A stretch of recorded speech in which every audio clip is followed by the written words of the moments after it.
Holy cow! Welcome to another broadcast of Bricks Behind the Ivy.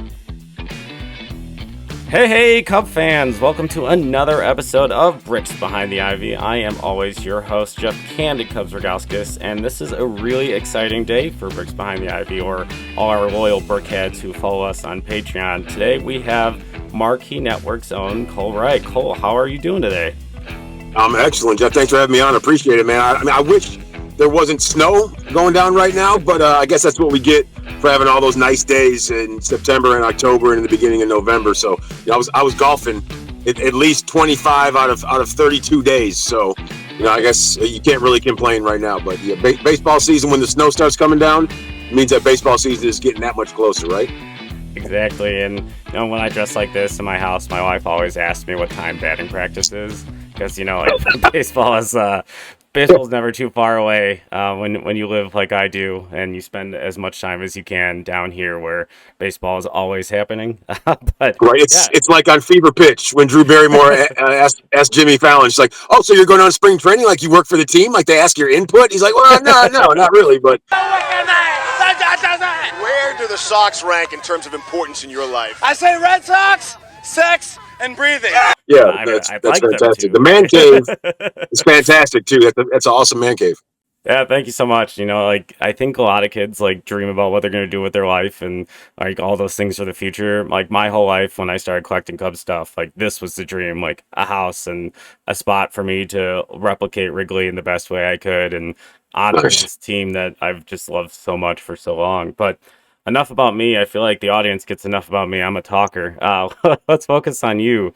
Bricks Behind the Ivy tradition, we always try to ask people what their baseball origin story is. I think baseball is maybe not as accessible to a younger generation. We all get introduced to baseball a little bit differently. So how did you get into baseball? Was it a Cubs-centric story? I know you're from the Chicago area. Yeah, well, I grew up in Joliet, Illinois, until I was 12. And, the one thing that we always did in our neighborhood was we all played ball with and it changed with the elements. So we were playing football in weather like this. Before that, it was baseball. Then once it would start to thaw, we would play basketball in people's driveways. But baseball was always the one sport. I was one of the youngest kids in my neighborhood. So, most kids were at the most 6 years older.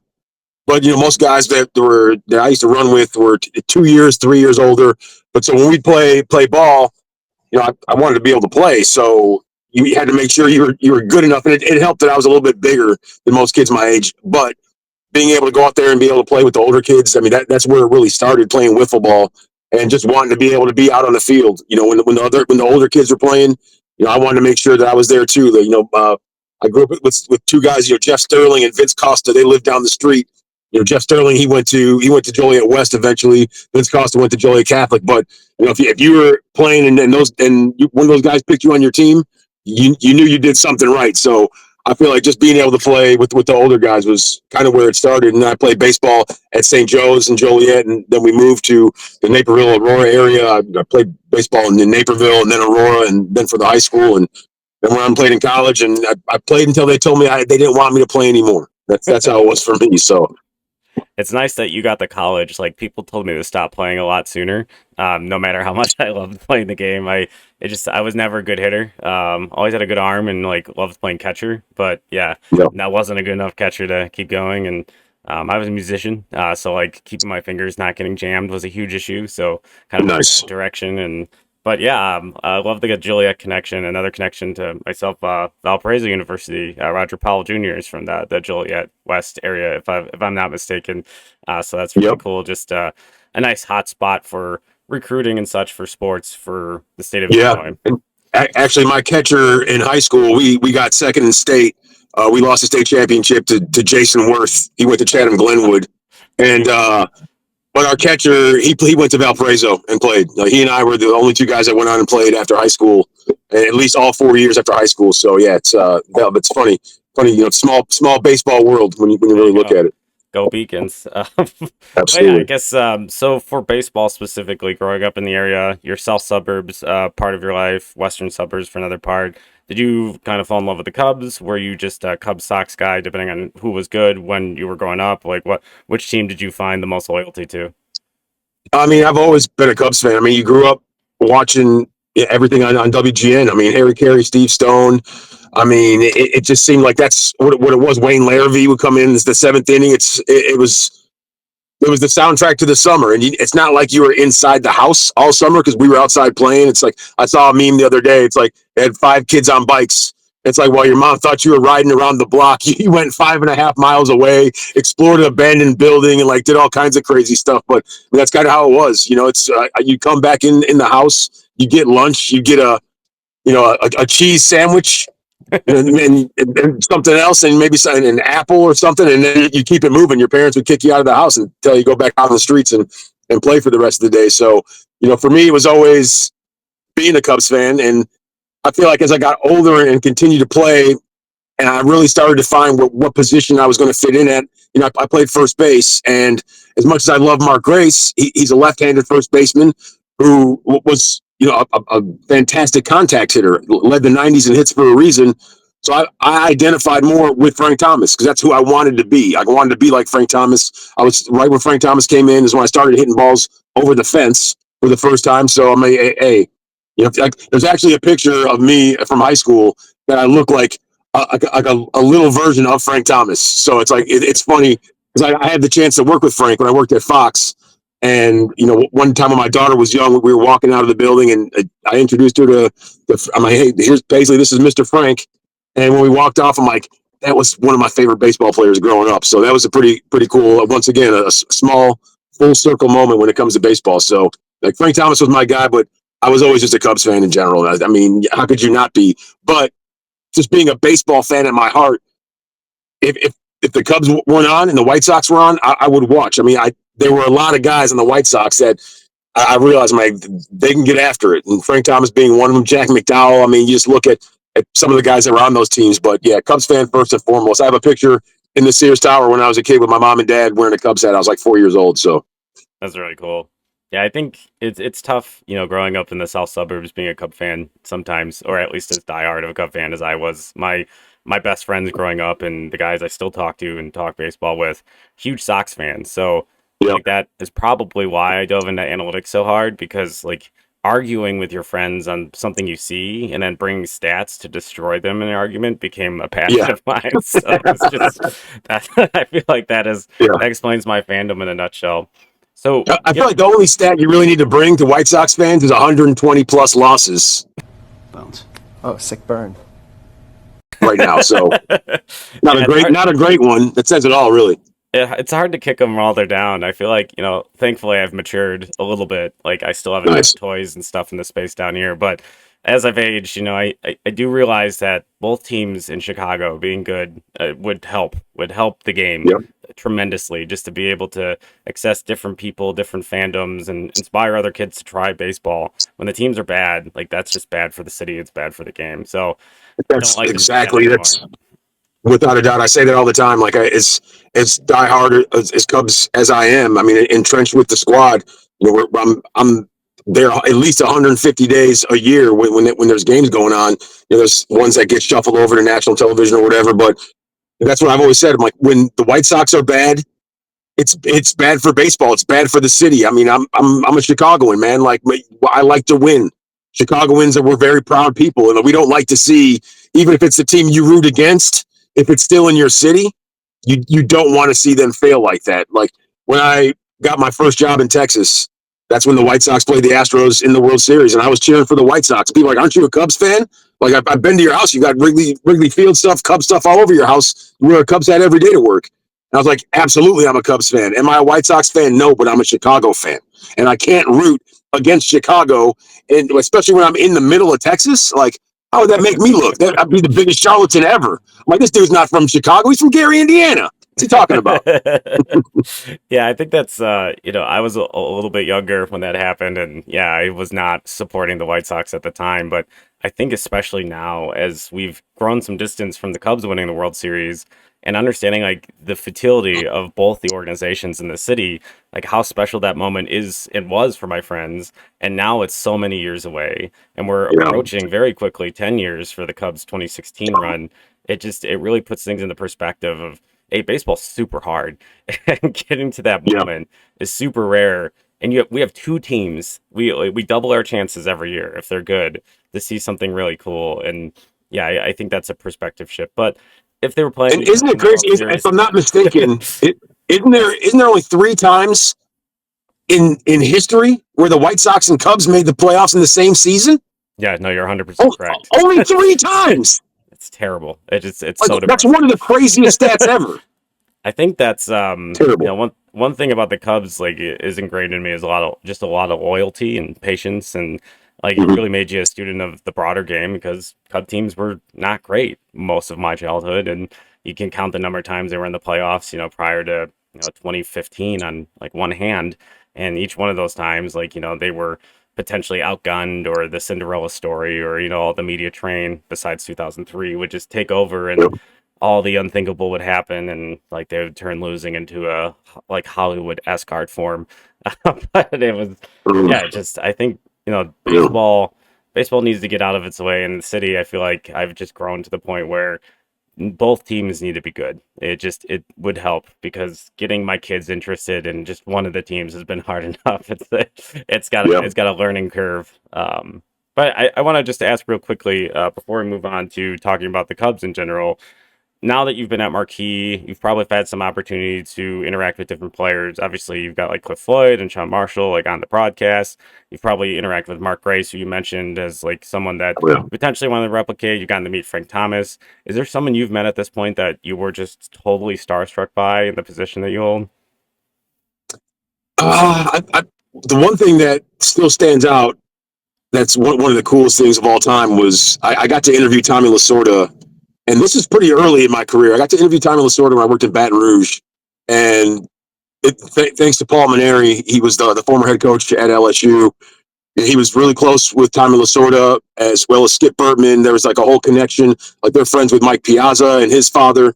And Coach Maneri used to. I played ball with a few guys that played ball at Notre Dame for Coach Maneri, and so he would be at our summer league games, scouting games. And I don't know if he remembered me. I don't know if he just said that he did, but he would always give me a little bit more than he would give some of the other stations and reporters there.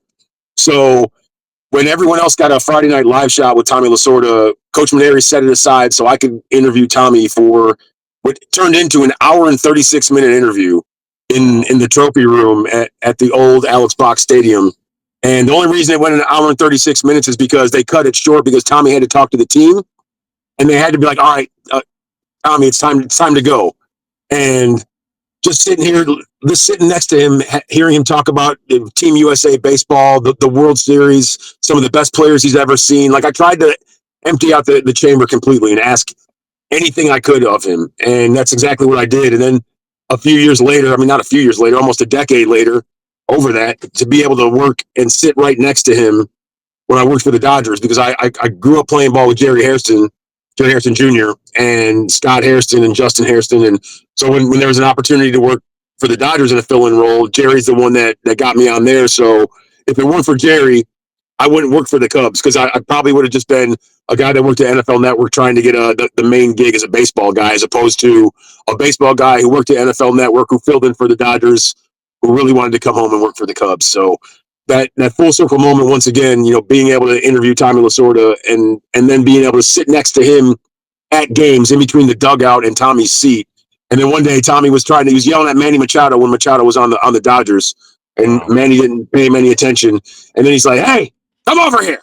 And I don't even remember what he was asking of me, but when he got done with the quick conversation, he's like, "Hey, and you want one of these chicken fingers?"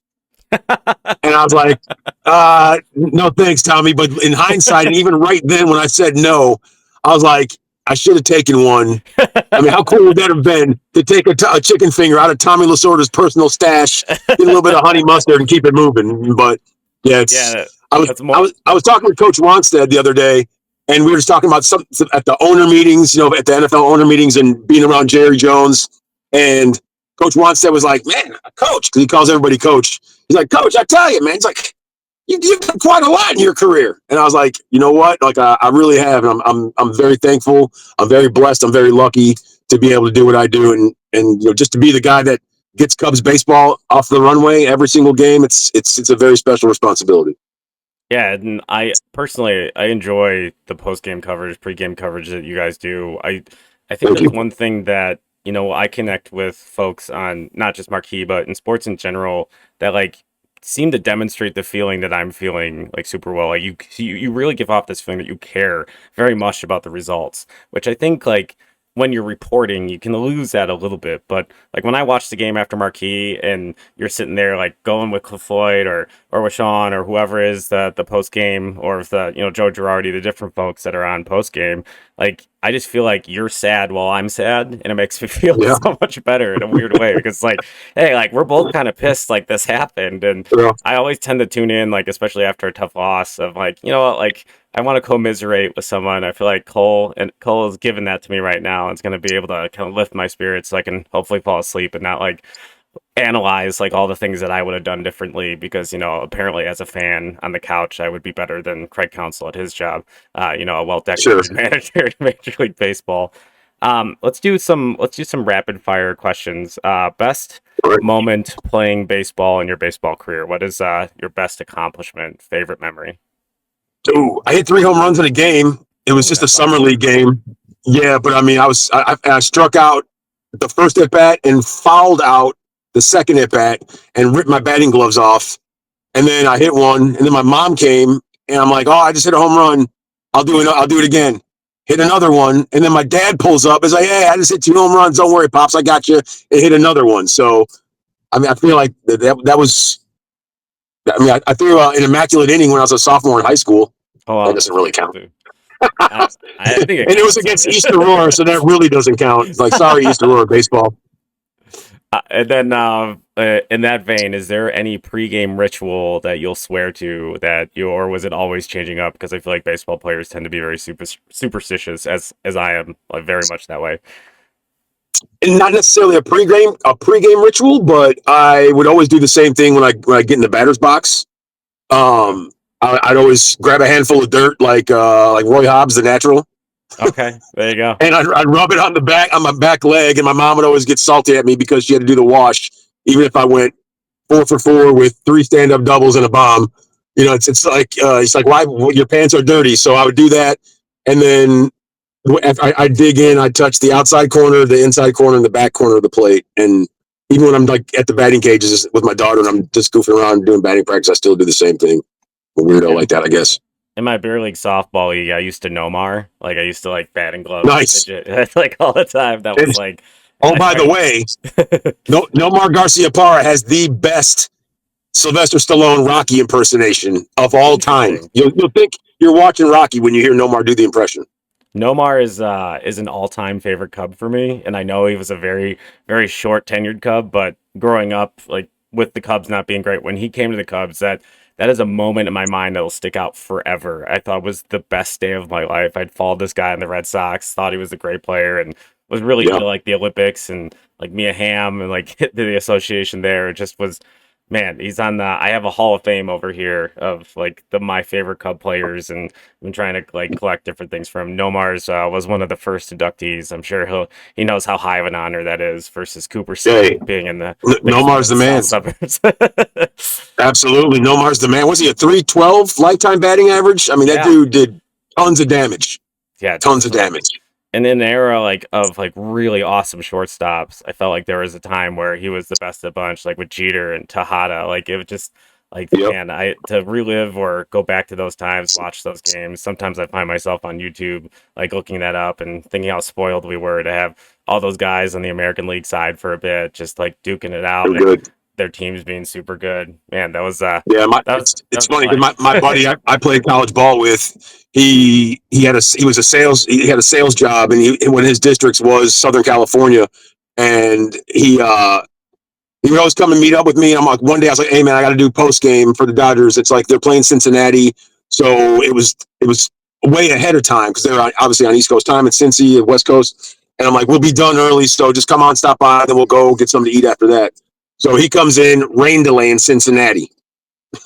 So we sit around for like literally 2.5, 3 hours just shooting the breeze. Myself, my college third baseman, and Nomar and Jerry Wow. Hairston. And so we're just sitting there chopping it up. And he always talks about that. Hey, remember when he's telling this story? And like he remembers every single story to a T. But I mean, that's just always a cool moment. How cool he was. Obviously former Cub, former Red Sox, former Dodger. So he was he's a joy to be around, man. Great dude. If you ever had a chance to come in contact with him, he's fantastic. I'll let him know you have the numbers down there for him. Well, if he wants to come, we'll have a retirement ceremony and everything. Like it'll be Nice. really special. Like, and my 2 kids and my wife will stand here and we'll clap. Like whatever he wants. Like for Nomar, I'll do it. Nice. There you go. But let's move on to kind of like some just discussion about the state of the Cubs. Obviously, 2024 ended a little bit differently than I would have wanted. Probably what you would have wanted. The front office, Craig Counsell, not the season that we were looking for. I wouldn't say it's as like this unmitigated disaster that I think the fan reaction was and the immediate result of the season. They were still over 500. There's still a lot of things to be very positive about. There's some development of some of their younger pitching, some emergence of Porter Hodge in the back in that bullpen, and they still have several top 100 prospects to supplement this roster. And a lot of their very good players are under team control for a decent amount of time, which is what you want to see when you're trying to establish like this long, successful window. That being said, what are your thoughts of the current state of the Cubs? If you had to pick one area to address specifically on the team, where are you looking to see improvement going into 2025? I'd like to see either Porter Hodge really just be that lockdown closer, or go out and get a closer. Like you need to have someone in that defined role, and it's. I mean, obviously injury last year with Adbert, and we saw what happened just the other day with Adbert being DFA'd. It's tough, but that's it. Baseball's a results-based business, and if you don't produce results, then chances are you're going to find out about the business side of the game real quick. And unfortunately, that's how things shook out for Adbert. But I feel like for the Cubs, like what you need to have is a cat that goes out there and just throws pellets. I mean, it sounds easier said than done because there's so many guys who throw hard, but the days of a finesse closer who throws, I don't know, 94 to 97, and I mean, unless you're coming with Mariano Rivera type stuff, like that's not really going to work over the long haul. I mean, we've seen that it might work in short spurts, but these guys, man, they're ready to tune you up. Like if you don't throw gas with with accuracy, you're going to get touched up, and that's what we've seen. And the long ball this season was the biggest undoing of Adbert Alzolay. So for me, it's a closer. I mean, you look at the close games. If I'm not mistaken, over there, 28 one-run losses. Yeah. I mean, if you cut that in half and even give back 3 more, I mean, that's a significant chunk of wins. That's going to put you in the postseason. Yeah, like 30 blown saves from this bullpen, and you take 5 of them. Yeah, exactly what you said. It would just. And were any of the guys that were in the closer role outside of Porter Hodge towards the back end of the season, were any of those guys really closers? Like Hector Neris, not a closer. Is he willing to take whatever you put on his plate? Absolutely. And you have to admire him for that. But I mean, if you're trying to, if you're trying to cut a steak with a spoon, like you can only do so much. Like it's not the same. It's not it's not the same. Unless it's one of those prison spoons that has a sharp edge on it. It's like. But I mean, you can't ask a guy to do more than what it's like. You're asking a 9-hitter to hit 3 or 4 for you. That's essentially what it is. If you take a step back and look at it, like closing is tough. There's only certain dudes who are built for that. Like you have to be, part sniper, part psycho to go out there and do that. Like not too many dudes are built for that. Like you have to be a dude. Sometimes if you get upset, have you punched a brick wall before? If you say no, chances are I might not want you as my closer. Like, we say it with Devin Williams, but you want a closer with a little bit of a loose screw, just a little bit. Yeah, I mean, look what happened in Major League 2 when Rick Vaughn got his act together. Like, he lost his fastball, wasn't the same guy. Like, that movie is a lesson for all Major League pitchers out there. Like, keep the Ricky Vaughn inside. Like, stay nutty. Yeah. Yeah, exactly. And I think, referencing that movie once again, Kamikaze Tanaka, like, he always used to say to Pedro Serrano about needing marbles. And I think that was beyond just being like a pea shooter. Porter Hodge really just seemed to command that moment. And even to he halved his walk rate in the majors, which I don't think you see that very often. Like the guy just came up and like threw it by guys. And I've just had him in my brain penciled in. It's like I think that might be our closer at minimum. Like build around like him being a high leverage piece for Craig to deploy. He seems to have a really good reputation of managing those types of guys in the bullpen. So hoping that we can find some guys to so it's not just Porter as like we went into last year with Yeah. hoping Julian Merriweather and Ed Brazilai would be the answer, and losing them as quickly as Well, we I mean, did. there's Daniel Palencia, there's Luke Little, and obviously the Cubs not just acquiring the services of Tyler Zombro, from the Rays and from was it from Tread? I believe that's the pitching facility where he was at before. It's akin to Driveline. It's one of those places where they get the most out of their arms, and I feel like a cat like Daniel Palencia and Luke Little, both of those guys throw bullets. I mean, could you imagine seeing them, 6, 7, 8, and then Porter Hodge coming on out, and it's like that's trouble. I mean, because that's what you need to cover now. You need to cover 5 innings, and then have maybe 3 or 4 arms who can come out. A guy who can throw 2, a guy who can shut down the 8th, and then a cat who can come out and nail you down in the 9th. And I think that's what they're looking to get out of some of these young dudes. And I think sustainability is the biggest thing they're looking to tap into. Like, can you do it over a 3-month stretch? Because there's going to be lulls, there's going to be ups and downs in everyone's season. We know that just by the way that the game is. It's very cyclical because there's not as many contact and average hitters. So I feel like there's going to be spikes and streaks in pitchers' numbers as well as hitters' numbers. So that's a whole nother conversation for a whole nother day. If you want to talk about that or schedule another date, but the lack of guys that hit for average. I mean, I don't know if you saw it recently, but Will Clark had a rant on Twitter, and how guys just don't hit for pop and hit for a 300 average anymore. And it's sad to see. That's why you love seeing guys like 2 seasons ago, Cody Bellinger hitting for power and hitting for average. A cat like Freddie Freeman, dudes who can do it. It's pretty special. Obviously, there's unicorns like Shohei Ohtani, but I'm interested to see if the Cubs are going to be able to bring in a guy who can hit 30 plus home runs, or is that what Anthony Santander, can the Cubs acquire his services? That would be fantastic, because I feel like in addition to a closer, that's another thing that they need. They need a threat. Not to say that Cody or Seiya or Isan Paredes or anybody else in the lineup, Dansby Swanson, they're not a threat, but you want a guy who even if he has an off year, he's going to hit you 34 home runs, and even if he bats 230, which is not ideal. However, that's the game this day and age. That's what you want. You want someone who's like, okay, like you can't necessarily just slip one past Dansby or Happer or Cody, because that there's old Anthony waiting in the weeds. So we'll see how the rest of this offseason goes. I think there was, some discussion immediately after by Jed Hoyer talking about like guys, going beyond their projections. But I think specifically to your point about the slugging, like I'd like them to raise the floor of that number. Like find a guy whose bad season is 30 home runs. That's, what's missing from the middle of this lineup. And, I always believe too, hitting is contagious. Like a good player like that raises the whole tide. Like, then you have to really game plan around a guy in the center, and you're leaving a bad pitch over to Dansby and stuff, who, has the power to, take a fastball, like to hit 20, 25 bombs.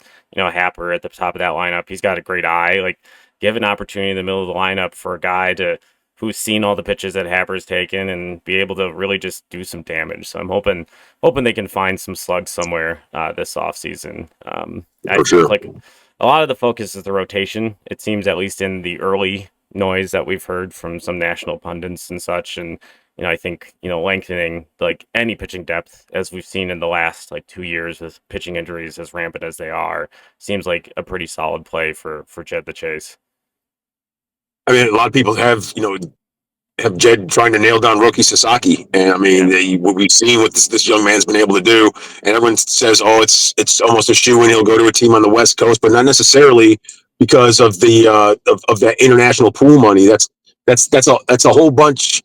Right? That's a whole lot different, rather than the way you've looked at other players from Japan coming over. It's not the same as Yoshinobu Yamamoto a season ago. It's not. It's different even than Shota Imanaga. So if he wants, and people have said that he wants to go to a team that has a lot of pieces in place on the developmental side for young arms, and I mean, with the addition of Zombro, maybe that could could help grease the skids and bring him in. And with Shota Imanaga, I mean, when you look at the pool of pitchers from Japan during last offseason that came over to the United States, I feel like he was the winner. He was better than Yoshinobu Yamamoto this season, and those were the two top horses. And plain and simple, I mean, this the way that guy pitches. I feel like he is the ultimate pitcher, and his nickname, the throwing philosopher, it's that for a reason, because he looks and tries to pitch to every inefficiency in every hole in your swing. And as good as he is at that, he's going to have a mishap here or there, which we saw. But when he's good, he's really good. And when a guy can be that good with 93 as opposed to having 98, like, can you imagine if he threw as hard as Yamamoto or Paul Skeens? Like, I mean, he'd be a game wrecker. I mean, he already is, so. I think that's a lost art too in this game, and they do talk about, like, you know, with Stuff Plus and things that like emerge, and you know, like there's the sexy Stuff Plus free agent of Nick Pivetta, but like there's a component that we kind of lose, and we haven't really figured out, you know, how to track, like that pitchability, the Kyle Hendrickses of the world, you know, the Imanaga as well, you know, that are really going out there with an extremely good game plan of attacking hitters with weaknesses or mixing in a different type of pitch, and like the psychos of like the Scherzers out there who's just like grunting and playing mind games and changing. Those are the pitchers I really like to watch. And yeah, like a plug for your network, like people need to check out Lance's video on Rooki Sasaki and that splitter, and like how like the pitch shape. If you're really into that, like I'll put a link into the description of this episode. Go check that video out. It'll get you really amped about Rooki Sasaki. And yeah, I think the Cubs could have an advantage, you know, with, you know, the Japanese players that have come here and have succeeded. And I personally think that there was some logical construction of when Imanaga was deployed. They had him start his career at a cold day in Wrigley. Like, what's going to get your confidence of throwing your signature high fastball, then playing at Wrigley in the cold? Like, you miss. Like, no one's hitting that out unless they really clobber it because it's freezing. Yeah. Nobody wants to play. I just feel like they did such a good job, and he rewarded the Cubs with, you know, their faith in him, and like really looking forward to another year of Shota. He also seems just to be like a super fun dude. Like, as a Cub fan, he's so easy to root for. And for Sasaki, I mean, I'm sure he's going to take into consideration the way Wrigley Field played a season ago. And I know it was, you know, it deviated from the norm statistically. However, I feel like if you're a pitcher and you're like, okay, well, things weather-wise are trending in different directions. So maybe that's going to be how Wrigley's going to play. So if you're a pitcher and you see, okay, the ball doesn't really fly there, that may lean to your favor. So we'll see if he's going to take that into consideration. I mean, that would be nice. I don't think anyone would hate that. You know, if he was a fan of the pitching conditions at Wrigley, and if he doesn't mind colder weather. I know there's a lot of dome stadiums in Japan. I think that he would be all right. If you talk to guys, if you talk to Seiya Suzuki, if you talk to Shota Imanaga, I think they'll give him the scouting report. So I don't know, having two guys that are pretty high on the Japanese baseball hierarchy, I feel like that doesn't hurt. I mean, there are other teams who also have that, but like they're the biggest fish in those ponds, respectively. And you know, maybe coming to the Cubs with two Japanese superstars, but maybe not. I mean, obviously, not the same level as Shohei Ohtani, which, I mean, who is in the game right now. Yeah, exactly. But I feel like that could be something that Rooki Sasaki is really interested in. Ohtani is that player that I imagine myself with much more gray hair than I have now, like telling my grandkids, like, I watched that guy play so much. Like, he is like that generational talent that everybody's going to talk to, and seeing him as often as I can while he plays is probably one of the top things on my list. Just, he's a truly special, unique player. If you have time, two more questions, and then we'll let you get on your way. Craig Counsell transition this year over Rossi. I was a big Rossi guy. Thought he did a really good job managing culture. Thought he did a really good job with the teams that he was set up with. Always like a really fiery competitor. Brought so much, obviously, to the 2016 team. Has done so much for the Cubs organization. Transitioning Craig Counsell, just a very different feel. What are the things that kind of stuck out to you, and like what Craig does differently than David?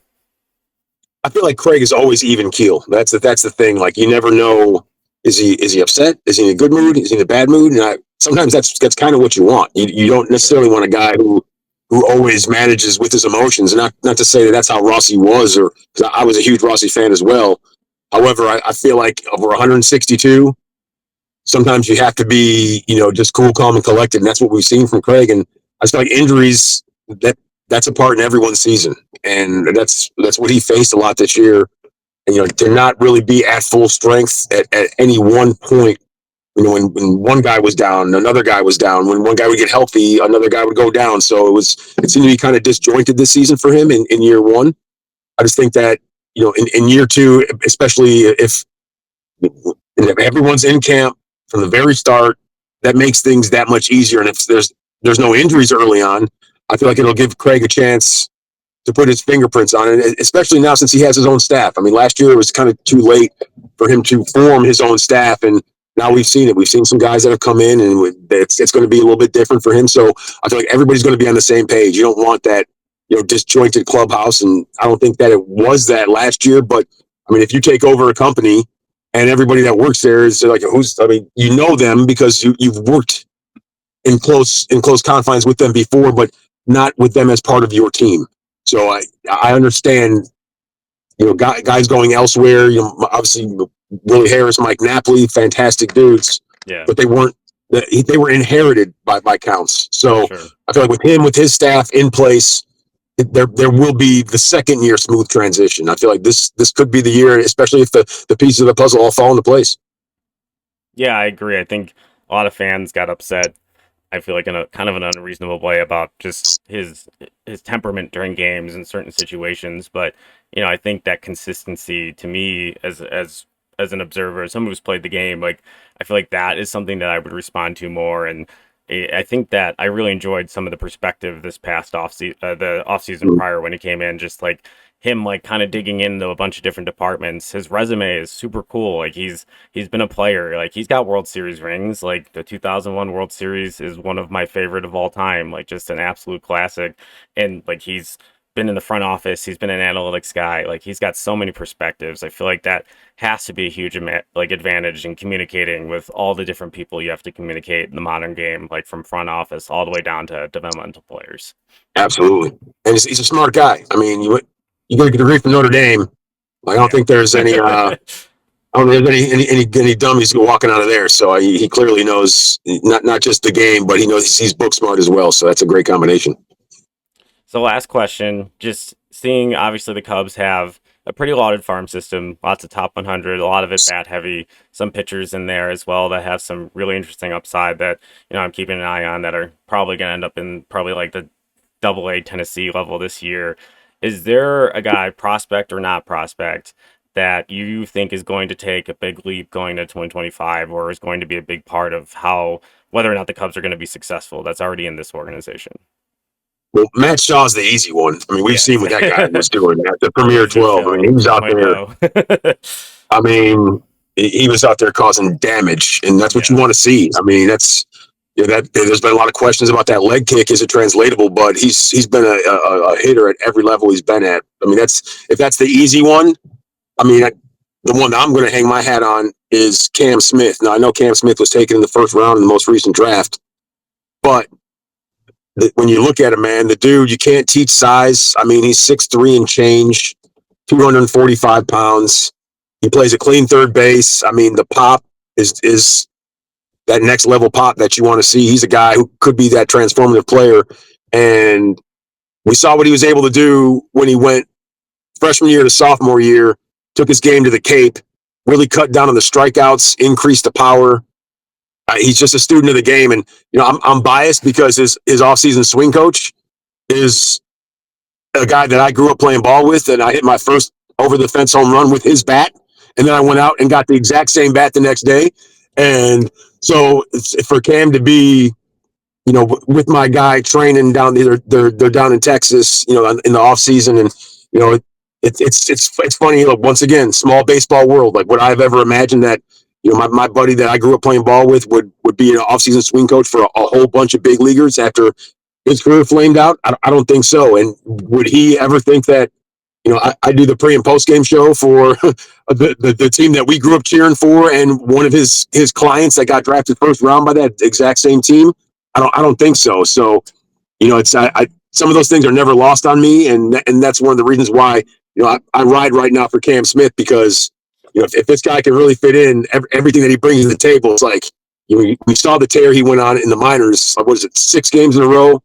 He hit a bomb, and it's like that power was next level, man. Yeah, so I hopefully see him.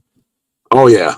So if he can turn to the player that we expect him to turn into, he's dangerous, man. I hope he is that dude. I mean, down the road with Matt Shaw playing the infield, Cam Smith in the infield somewhere, I mean, even if it's in 3 years, who knows how things shake out. Baseball, we said there's a business side to everything. So, we'll see. I think both those guys have big time potential, whether it's in the infield or maybe you can see one of them playing in the outfield somewhere, wherever they can make themselves useful, because I feel like their bats are that good where they can be impactful.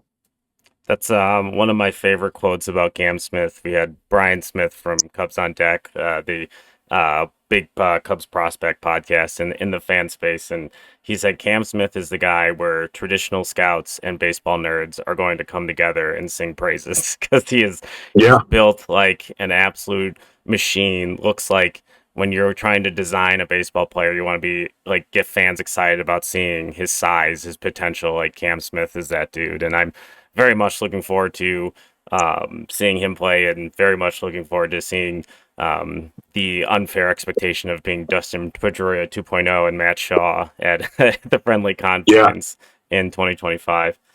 Well, not a bad player to model your game after. That was his guy. That's why he's got the leg kick. So yeah, exactly. I mean, I covered Dustin Pedroia when I worked in Boston.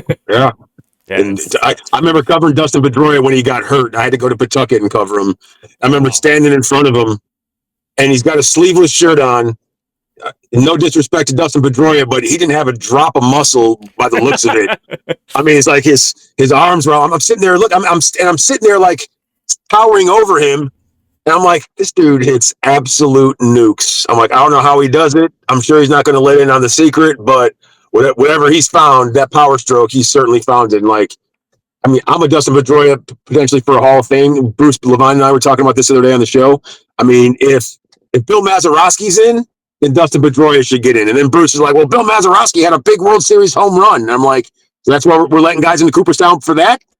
All right. So I'm a big Hall guy. Either way. I've as in like put the players that belong to be in there to tell the story. Like Dustin Pedroia shifted the perspective of what we thought a baseball player should look like. And for that reason, he tells such a big part of the story, and the numbers are there. Like the guys, and like just in a nerdy perspective, like a multi-time cover athlete for MLB The Show, like the thing that somebody gets associated with, like he was the face of this game for a small period of time, like being small in stature and just like absolutely ripping the ball. Just a fun player to watch. He was Altuve before Altuve, really. Exactly. Yeah, that's I always think about that. Okay, thank you so much for all of your time. I really do appreciate it. If people want to check you out on social media or anything you've got going on this off season, feel free to plug that now for a few seconds. It's just at Cole Wright. I mean, that's where I'm at. We're up on Cubs 360. We do the Bears postgame show. Coach Wanstead and I. There's Bear Essentials. There's Bears Den. So check out everything on Marquee Sports Network. There's a lot of off-season documentaries. So just stay tuned to the network. That's where I'll be. I'm actually headed in there right now just to knock a few things out. So we'll see you there. All right, cool. Thank you so much, Cole. This has been another episode of Bricks Behind the Ivy. You can find us everywhere you listen to podcasts. If you want those episodes 2 days early, make sure you subscribe to our Patreon. Each one of our Brickhead tiers provide different things, including a very special memorabilia. This month, it's going to be a t-shirt that commemorates the time with Kyle Hendricks, the professor with the Cubs. So go ahead to the Patreon, check that out, sign up today. Otherwise, everyone else is going to hear this episode on Monday. Thank you so much, Cole Wright. We'll see you soon. Go Cubs. Absolutely. Thanks, Jeff. Thank you for watching another episode of Bricks Behind the Ivy. Make sure you hit that subscribe button. Bricks Behind the Ivy is available for our Patreon subscribers, including Sun Ranto, Danny Rocket himself, and Mike Waller, who are Patreon subscribers. Thank you for your support. Bricks Behind the Ivy is also brought to you by Yaggy Road Roasting Company. Why not make the coffee you drink just as special as the moments you drink them in? Yaggy Road Roasting. Use the link in the bio to order some of your coffee today. And Bricks Behind the Ivy is also brought to you by Wrigleyville Sports, the best sports memorabilia store in Wrigleyville, right across from the ballpark. Use the code IV10 today. Yes, IV10 to get 10% off at checkout. Until next time, go Cubs!